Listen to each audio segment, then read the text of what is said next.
कारण असं आहे की या रस्त्याची हद्द जी आहे म्हणजे लिमिट जे आहे ते पीडब्ल्यूडी ला निश्चित करता येत नाही. कारण हे किती काळी हे मागच्या 100 वर्षापूर्वी हा रस्ता त्या ठिकाणी प्लॅन वर आलेला आहे.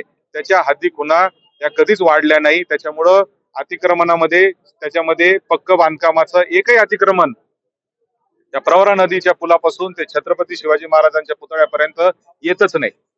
आणि म्हणून माझं असं म्हणणं आहे की त्याच्यावर तर फार झाला, खूप चर्चा झाली, अतिक्रमण काढण्याची खूप मोठी मोहीम झाली, सोशल मीडियात सगळं झालं. आता प्रश्न असा आहे का हा रस्ता रुंदीकरण कधी होणार, याला स्ट्रीट लाईट डिवायडर कधी येणार, त्याच्यामध्ये तुम्ही लाईट कधी लावणार.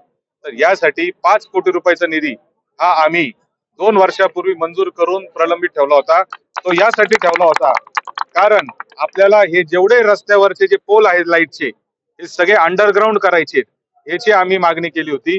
हे सगळे पोल जर तुम्ही अंडरग्राऊंड केले तर आपण पाहिलं की रस्त्याच्या हद्दीपासून 1-1, 1.5 मीटर इकडपर्यंत रस्त्यात पोल आहे. तेवढे पोल जरी काढले ना तरी रस्त्याचं मोठं रुंदीकरण होणार आहे. आणि म्हणून हे पोल जमिनीच्या आत घालण्यासाठी त्याला MSCB ची परवानगी लागत होती. ती परवानगी आता MSCB ने दिलेली आहे.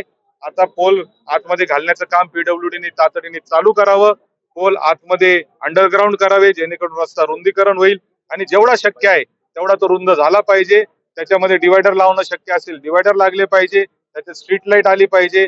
आणि जसा रस्ता आपण अमृतवाहिनी कॉलेज पासून चालू केला रायतेवाडी फाट्यापर्यंत तसाच रस्ता पूर्णच्या पूर्ण झाला पाहिजे अशी आमची PWD कडे मागणी आहे. मी मंत्री महोदयांना भेटून देखील त्याला 5 कोटीपेक्षा अधिक निधी लागण्याची शक्यता आहे. तो निधी सुद्धा मिळवून देण्यासाठी मी मंत्री महोदय शिवेंद्रराजे भोसले जे आहेत सार्वजनिक बांधकाम मंत्री त्यांना भेटून त्यांना विनंती केलेली आहे.